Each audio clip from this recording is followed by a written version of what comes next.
8h06, vamos em frente no Sul Notícias desse 24, véspera de Natal.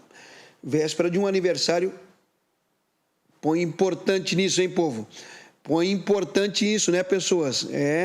Então, para falar de um aniversário com tal consistência e de data né, tão impactante em nível mundial, eu trouxe quem sabe muito mais do que eu, com certeza. Então, eu faço aqui o meio-campo e ele vem e entrega o produto Natal, religião, verdadeiro sentimento, significado, né? Que eu já posso chamar, ainda bem, e da mesma forma, se ele me autorizar, agora eu já disse também, o meu colega de trabalho, que é o Jean Silva, do Lidere-se, né? Que eu disse aí, o pastor Jean, que eu encontro pessoas, talvez diariamente, ou muitas no decorrer de uma semana, então, dos dias, e é o Jean. Cara, eu assisto aquele quadro do Jean Silva, que impactante, que coisa, né? Que homem inteligente, que rapaz, ele é daqui, lá da TV Sul, que o Jean é conhecido lá no segmento evangélico, muito conhecido, mas tem muita gente que agora, através da televisão, está tendo o primeiro contato com o Jean. Isso está te deixando feliz, ô pastor Jean? Bom dia, seja bem-vindo. Bom dia, Elias, bom dia a todos aqueles que estão na escuta e também que estão assistindo, né? Pela internet ou pela TV, programa Sul Notícia, um programa de grande influência na cidade. Isso me deixa muito feliz, muito realizado, né? Que legal. 2021 foi um divisor de águas nesse sentido de ter me tornado alguém que eu não esperava que me tornaria aqui, apresentador de TV. Isso é muito legal. Que não estava nos teus planos? Não estava. Foi algo que aconteceu e veio de cima? Aliás, até havia um bloqueio. Eu gosto de falar para o público vivo, né? Público que está me assistindo, público presente, né? Pode-se dizer assim. É verdade, porque o homem, eu não sei se cabe esse termo, se transforma. Por que não também? Transformação não tem nada de pejorativo, ou muito menos de situação do mal. O homem, lá no púlpito, enfim, no altar, o homem se transforma. E sai conhecimento de causa de coisas assim impressionantes que demanda pesquisa, oração, estudo, etc. Porque a vida de um pastor dedicado, ela é puxada, né, Jean? Não é assim só ir lá e pregar. Na verdade, a vida de qualquer profissional, né? Claro que pastor não é profissão, é vocação. Sim. Mas passa a ser profissão a partir do momento que ele é remunerado por isso, né? Então, a vida de qualquer profissional que se dedica, que se aplica, realmente é exaustiva. É exaustiva. Mas é boa. Só cansa, mas não estressa. Gostei. Cansa, porém não estressa. Antes de falarmos especificamente, né, do aniversariante, do Jesus, né, do Natal amanhã, olha que matéria legal da quarta-feira, cantata, né, pastor? Cantata de Natal. Eu não pude estar lá, mas o Ângelo foi, filmou com o celular, arrumou sonora, O Ângelo foi repórter, cinegrafista, pastor Éder colaborou na sonora. Eles cotizaram uma reportagem e saiu direitinho. Muito legal isso. Eu vou assistir junto com o pastor Jean. Noite de celebração e alegria ontem no Ministério Teu Reino, em Araranguá. Música, dança e teatro movimentaram a noite contando a história do Cristo através da arte. A cantata de Natal de 2021 teve como tema central o nome sobre todo nome. A ideia era contar a história de Jesus através da ótica daquilo que a palavra de Deus, ou seja, daquilo que a Bíblia diz que Jesus é. Que Ele é bom, que Ele é libertador, que Ele é Senhor, que Ele é Rei dos Reis, que Ele é Salvador. Enfim, todos os nomes do que a Bíblia relata a respeito de Jesus foi a ideia central da cantata de 2021. E não é a primeira vez que o evento acontece. A cantata já está na sua 4ª edição. Este foi o 4º ano que nós trabalhamos a cantata no Ministério Teu Reino. E a ideia é muito simples, né? É a gente juntar toda a questão artística da igreja, músicas, cantores, teatros, dança, né? A questão da mídia, tudo isso envolvido para contar a história de Jesus. Então, no primeiro ano, a gente contou a história propriamente dita, com a cantata O Amor Nasceu. A segunda, nós falamos a história de Jesus através das parábolas, que eram as histórias que Jesus contava. A terceira, que foi no ano de 2019, nós contamos acerca do plano da salvação, então a ideia era o plano perfeito. E agora, em 2021, então a gente decidiu contar a história de Jesus Cristo através dos nomes dele. Todo ano é um grande desafio para a gente estar à frente desse trabalho, mas todo ano Deus tem me surpreendido.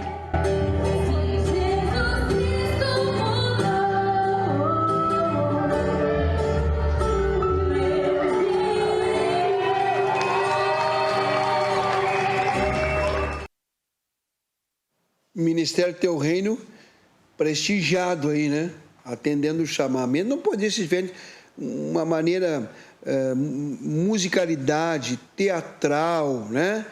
Contando a história de Jesus. Um colorido bonito, de montão, sonorização. Que bacana comemorar um Natal assim, né, pastor? Muito legal, e eu quero parabenizar o trabalho do pastor Éder, né? Que ele é profissionalmente professor de geografia, e vocacionalmente pastor da igreja, pastor auxiliar da igreja, responsável pelo Instituto Teológico da igreja e também o responsável pela organização da cantata já há 4 anos. Muito legal. Muito legal mesmo. Conta um pouquinho da história do Ministério Teu Reino, Jean. O Ministério Teu Reino, ele nasceu de algo que nós queríamos fazer um trabalho, Elias, deixar de ser uma igreja de bairro, né? Uma igreja bairrista, e se tornar uma igreja para a cidade. Mas não em relevância de chamar a atenção. Tanto que na frente da nossa igreja não existe uma placa grande escrito Ministério Teu Reino. Existe o nome daquele que é grande, escrito Jesus, que brilha à noite, você passa lá. E então, a proposta era essa, era servir a cidade. Por isso, então, o trabalho social que a gente faz, né? O trabalho social que a gente tem feito. Na semana passada, entregamos quase 3 toneladas de alimento, né? O ano passado, esse ano, nós entregamos 64 mil reais em cestas básicas. Só no sábado passado, 9.200 reais em cestas básicas. Uma igreja local, né? Então, esta é a veia, né? As pessoas perguntam, qual é o segredo da igreja? É o secreto. É aquilo que a gente faz todos os dias. Nós temos a casa de oração que funciona todos os dias, né? Certo. Então, tem gente que diz assim, pastor Jean, vamos ter um papo bem aberto, eu e você aqui. Porque alguém lá do outro lado deve ter dito, mas aí é a mesma coisa que os políticos. Não fazem mais do que a obrigação. A igreja não faz mais que a obrigação em auxiliar. Como é que tu avalia essa minha colocação? Então, eu acho que até certo ponto, esta colocação ela tem sentido. É nossa obrigação mesmo, né? Minha mãe já dizia que quem não vive para servir, não serve para viver, né? Eu acho que só que é uma obrigação não do político e não do religioso, é uma obrigação do cidadão. Nós nascemos com o propósito de sermos úteis. Tudo aquilo que é inútil no nosso organismo regurgita, o nosso organismo expele. Jesus diz, porque você é morno, não é frio nem quente, vou te vomitar. Então, o corpo, ele vomita tudo aquilo que não está sendo útil para ele. Então, a questão é, esse senso de utilidade está no campo da transferência, ou seja, é você, sua obrigação, é a obrigação da polícia, é a obrigação do religioso, é a obrigação do político, ou está no campo da consciência. Nós todos somos obrigados a tornar a vida de alguém um pouco menos pior. Certo. Eu já acompanhei o pastor Jean e o povo do Ministério Teu Reino nessa da cesta básica, ou enfim, das ações sociais, mas eu vou usar a cesta básica como referência aqui de exemplificação. Aí a fila no sábado de manhã começa a canhada e aquilo vai aumentando e vai esticando e vai espichando, e aí vem o pastor, não vamos dar conta, não vai ter. E daqui a pouco acaba acontecendo e todo mundo sai feliz e assistido. É desafiador. Sábado passado, quando chegamos, Elias, era 8 horas da manhã, nós abrimos a igreja às 9. Já tinha mais de 100 pessoas lá na frente. Esperando. Mais de 100 pessoas, mais de 100 famílias sendo representadas lá na frente. Aí alguém até postou lá na minha rede social que é uma injustiça nós deixarmos pessoas lá na frente esperando. Só que tem gente que chega lá às 7 horas da manhã para receber a cesta básica. Então, e essa mesma pessoa disse o quê? Vocês fazem, mas vocês mostram. Acho que é o contrário, a gente só mostra porque faz. Como vocês fazem e vocês mostram? Porque por causa da fila? Não, é que tem pessoa que diz que a igreja deveria fazer, mas não falar. Por causa daquele texto, né? O que a mão direita faz, a esquerda não precisa saber. Só que esse texto está se referindo a esmolas. Não está se referindo a generosidade, a doação. Aliás, como que a gente sabe o que Jesus fez, se não fosse registrado? Jesus usou a Bíblia porque não tinha internet, senão ele colocaria no Instagram dele, no WhatsApp, no Facebook, e propagaria assim. Por que só tem que ser mostrado o que é ruim? Por que o meio de comunicação só tem que mostrar o que é ruim? Por que não mostrar o que é bom, o que as pessoas estão fazendo de bom? Então, a gente não faz para mostrar, a gente só mostra porque fez. Essa é a diferença. Outro detalhe que é muito importante falar, e sempre que eu posso eu falo, é a questão das estruturas que hoje nós observamos nas igrejas, nos templos, enfim, né? Foi-se o tempo que a igreja tinha que estar caindo aos pedaços, o banco tinha que ser de madeira dura, para doer É pecado falar bunda, pastor? Tá, para doer lá sentado, doía tudo. E aí o seguinte, hoje não, a própria Ministério Teu Reino é uma igreja bonita, moderno, com telão, sonorização, bancos estufados, climatizado, o pastor vai com roupa de marca. Jesus, essa pobreza que Jesus pregava, como é que a gente pode dividir com o que eu passei aqui, pastor, para as pessoas entenderem? Então, Elias, pobreza, Jesus ele não profetizou, mas ele disse que sempre haveria pobres com a igreja. Sempre haveria pobres. Por quê? Porque são os pobres que exercitam a generosidade da igreja. Agora, ele não disse que a igreja teria que ser pobre. Porque o que é pobreza? Pobreza não é ausência de recurso. Pobreza é ausência de resultados. Tem pessoa que tem muito recurso financeiro, econômico, mas tem uma mentalidade pobre.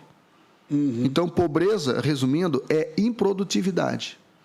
Então, a igreja, nós investimos o dinheiro da igreja na igreja.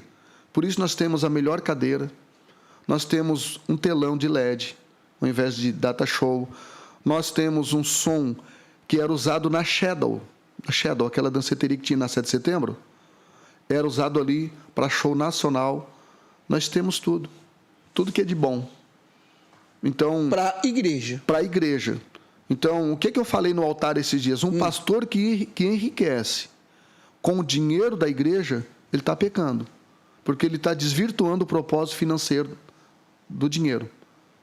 Então, a Bíblia diz que era um depósito... O senhor, como pastor, continua pobre. Pobre não significa...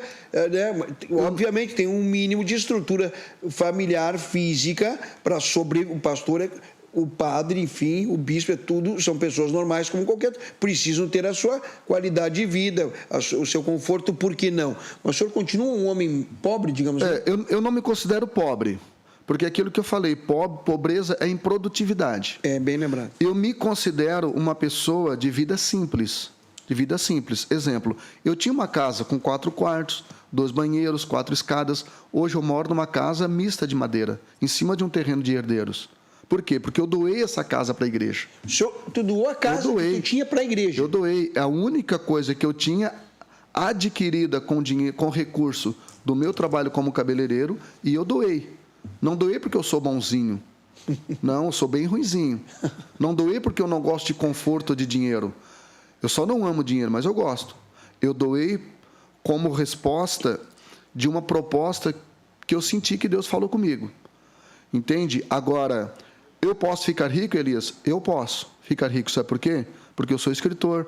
Agora, dia 2 de janeiro, que é o mês das minhas férias, eu viajo para Florianópolis, ministro lá no domingo à noite, de lá o pastor me leva para o aeroporto, eu ministro no Rio de Janeiro, segunda, terça, quarta, quinta, sexta, sábado de manhã, sábado à tarde, sábado à noite, domingo à tarde, domingo à noite, e volto segunda.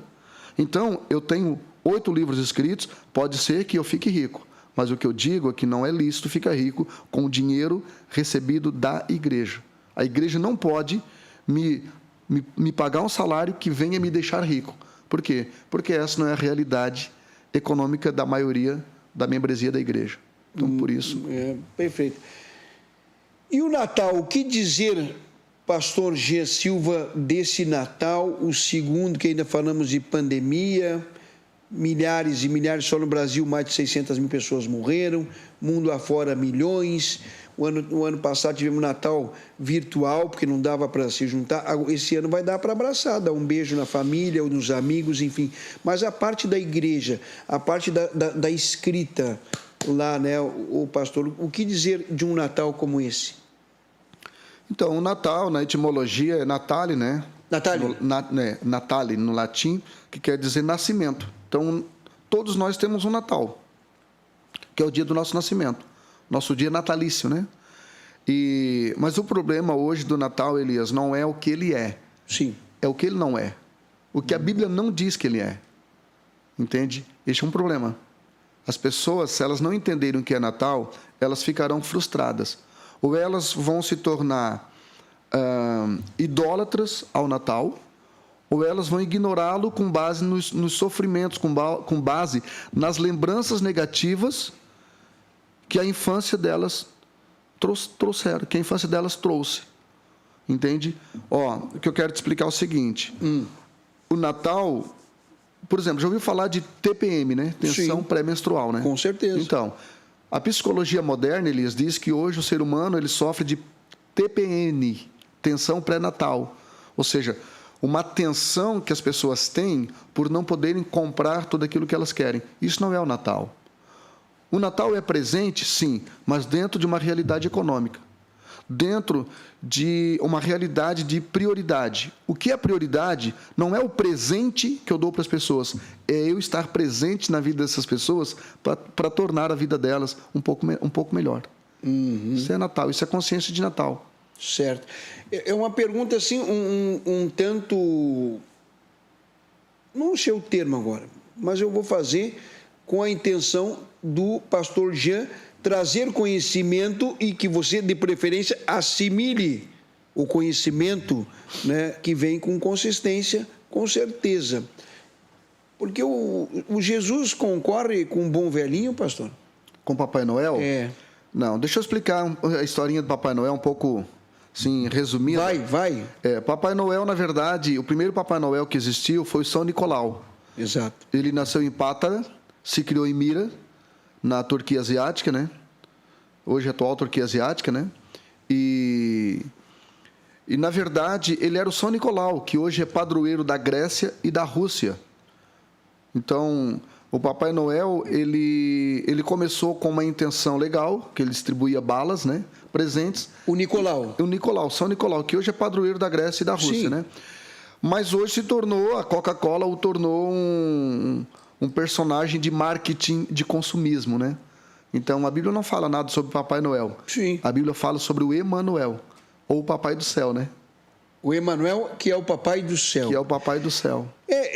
Porque eu tenho dito, não sei se o senhor acompanha, desde que entramos em período de Natal, dá para dizer clima de Natal? Sim. Clima de Natal. Eu digo, não interessa o tamanho do presente, a qualidade do papel, o tamanho do laço, o tamanho da caixa. Interessa a intenção, a pessoa lembrar de você estar vivo. Existe muita coisa além do presente material, mas as pessoas têm dificuldade de assimilar isso, pastor. Sim, até porque as pessoas, Elias, hoje elas caminham na plataforma da carência. Plataforma da carência, gostei. Nós temos carência de sermos lembrados. Eu estava escutando um médico neurocientista falando acerca do que essa época produz no nosso cérebro. Produz uma coisa muito boa, produz uma expectativa de um novo ciclo do ano acerca do próximo ano, produz um humanismo. Nós, nessa época, Elias, cientificamente comprovado, nós nos tornamos um pouco mais humanos. Nós percebemos um pouco mais a necessidade de estarmos com pessoas. Tanto que é uma época que a única época do ano que costuma reunir os familiares. É esta época e velório. É o início e o fim, né? O Natal, o nascimento, velório e ou morte. a morte. Então, existe um aspecto positivo nessa expectativa. O problema é quando essa expectativa ela se torna utópica e não condiz com a realidade. Exemplo, eu não gostava de Natal. Por quê? Porque o Natal era um gatilho que me trazia lembranças que eu não queria ter da minha infância. Uma lembrança de escassez, uma lembrança de um pai alcoólatra, uma lembrança de uma família desunida, de uma família que brigava muito. Então, Essa era a tua vida? Essa era a minha realidade e a realidade de muitas pessoas. E principalmente a lembrança da escassez. E isto causa em nós um trauma, nos fazendo travar nessa época, não gostar de presentear e nem de receber, ou nos fazendo querer compensar tudo que nós não tivemos com o consumismo, dando para as pessoas aquilo que a gente nem vai poder pagar. A época do Natal, essa época do ano é a época de mais endividamento e inadimplência nos meses subsequentes. Por quê? Porque as pessoas, elas compram, o pobre não pode ver a palavra sem entrada, né, Elias? Se for sem entrada e promoção, só que às vezes a gente esquece que tudo que é sem entrada geralmente não tem saída. Olha, o pastor, tudo ele tem uma escrita, um estudo, uma frase de efeito. Uma frase de efeito, uma coisa impactante, mas tudo com consistência. Por isso que eu provoco, eu faço pergunta que eu sei que vem. Mas daí, onde é que entra a falha da igreja ou das igrejas, se é que essas falhas existem, pastor? Porque eu observo, eu constato isso também, que a cada tempo que passa aumenta o número de pessoas que ficam um tanto, ao invés da ciência aí que diz que fica mais humano, que fica mais isso, mais aquilo, mas está sim aumentando o número de pessoas que ficam depressivas, tristes. Não gosto desse período Natal, quero que passe logo, meu Deus, que vire um ano, eu não aguento mais essa data, eu fico melancólico, eu fico triste, eu fico choroso. Por que será? É justamente os extremos, Elias. Nessa época, ou tu fica... São dois extremos, melancolia ou euforia. Ou elas ficam depressivas, melancolia, ou ansiosas, euforia. Mas o que é ansiedade e depressão? Já falei aqui. Ansiedade, excesso de passado. As pessoas não estão bem resolvidas com o seu passado. Por isso que elas ficam tristes. Porque elas não controlam a mente delas, aquilo que eu falei no outro programa, quando apresentei o livro Frases que Enriquecem Mentes. A mente mente. Então, nessa época, a mente traz à tua memória aquilo que tu viveu de ruim, depressão. Ou ela projeta para o futuro aquilo que tu pode viver de bom, ansiedade, excesso de futuro. Então, o melhor... Onde que a igreja erra? Né? Como você falou, a igreja erra... Nós temos falha, se é que tem falha. É uma falha no sistema, porque a igreja hoje, eu gosto dessa expressão, vou usar de novo, ela caminha na plataforma da teologia da prosperidade, onde o ser humano ele é avaliado por aquilo que ele tem e não por aquilo que ele é. Como que se hoje você não tem um recurso financeiro, isto te inferioriza. Não te inferioriza. Desde que tu tenha consciência de que este é um momento. Assim também, no outro extremo, se tu é um cara com grande poder aquisitivo, isso não te otimiza.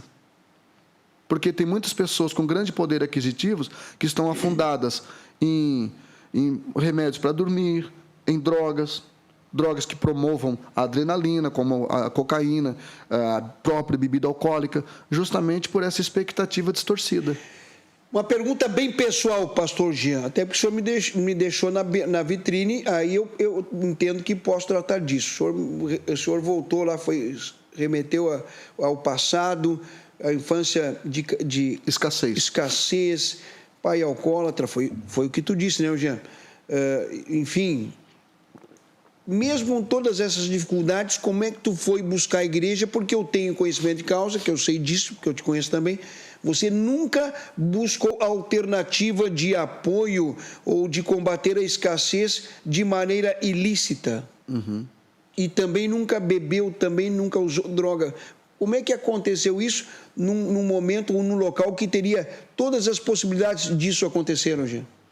Então, o ambiente que eu fui criar... Desculpa entrar na tua vida, mas é bom para... Isso é muito bom, eu gosto disso. Eu gosto desta exposição, porque nos mostra como pessoas reais. sabe? Olha só, como eu fui criado dentro de um contexto de drogas, bebidas... Também tinha, enfim, drogas e bebidas, sim. Isto causou em mim um efeito cognitivo reverso. A psicologia chama isso de efeito cognitivo reverso. Ou seja, pelo fato de eu ter visto o efeito colateral negativo que isso causava na vida dos meus familiares, eu resolvi ser diferente, acionar um gatilho diferente. Então, não é mérito meu, não. É porque eu vi a colheita ruim que isso causou, sabe? Porque ontem eu falava com uma terapeuta aqui sobre essa questão do ser humano, da repetição de padrões. Repetição de padrões. Mas você não repetiu o padrão. A repetição de padrões, ela acontece num percentual maior. Mas num percentual menor, quando tu tem consciência de quem tu é, tu não se torna um produto do meio. Tu não se torna um termômetro. Não é o meio que vai definir o nível da tua temperatura. Tu se torna um termostato. O termostato é aquela pecinha que vai no ar-condicionado, que se colocar no azul, o ambiente fica frio, e se colocar no vermelho, o ambiente fica quente. Então, quando você descobre a sua identidade em Deus, você deixa de ser um ser humano chuchu, né? O chuchu não tem gosto e não tem cor. Se cozinha no feijão fica preto, cozinha no leite fica branco. O ser humano chuchu é aquele ser humano sem identidade, o ser humano Nutella, que fica justificando o meio, né, como desculpa da sua irresponsabilidade. Quando você se torna quem você é em Deus e quem você nasceu para ser para as pessoas, você acaba reconstruindo a sua identidade e acaba entendendo que você nasceu para ser termostato. É você que vai determinar a temperatura do ambiente que você vive, o local onde você trabalha, o local onde você mora, o local onde você estuda. É você que vai determinar. Então, eu não acredito que o ser humano foi criado por Deus para ser um produto do meio. Não acredito. Tá, mas o pastor Jean, alguém deve estar lá matutando. Não, mas o pastor Jean, o Elias disse que ele estuda, que ele pesquisa, e ele pesquisa. E tudo isso, né, ele acorda às 5 da manhã, como ele diz, vai viajar, tem que, né, de manhã, de tarde, de noite, de segunda a segunda, não tem, vai ter um dia de folga lá, mas a maioria absoluta dos dias do ano trabalhando e pesquisando, lendo e escrevendo. Quantos livros? 8? 8 livros. Em março eu estou lançando meu 8º livro, Elias. Mas é fácil para o pastor Jean. Casais Inteligentes, o título do livro. Casais Inteligentes. Tá, mas aí fica fácil para o pastor, tem gente matutando lá do outro lado, o Jean. O cara escreveu já 8 livros, estuda, pesquisa, então ele sabe mesmo, porque ele é estudioso.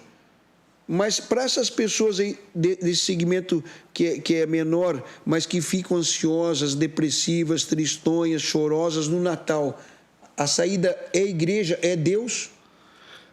Eu acho que as pessoas não devem buscar Deus e a igreja como subterfúgio. Boa.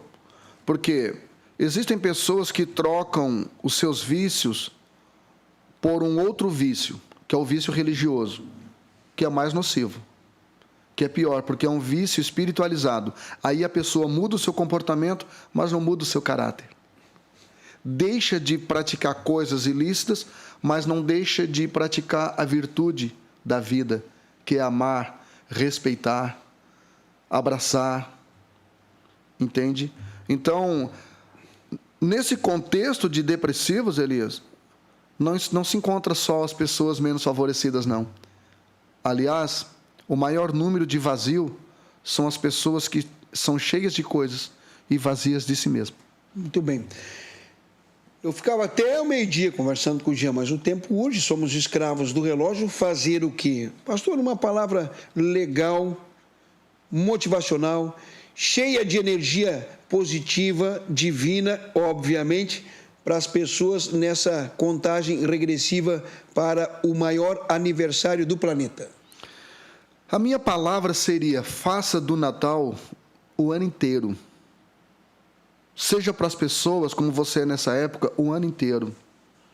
Seja para os seus netos, seja para sua esposa, para o seu marido, para os seus filhos, para os seus pais.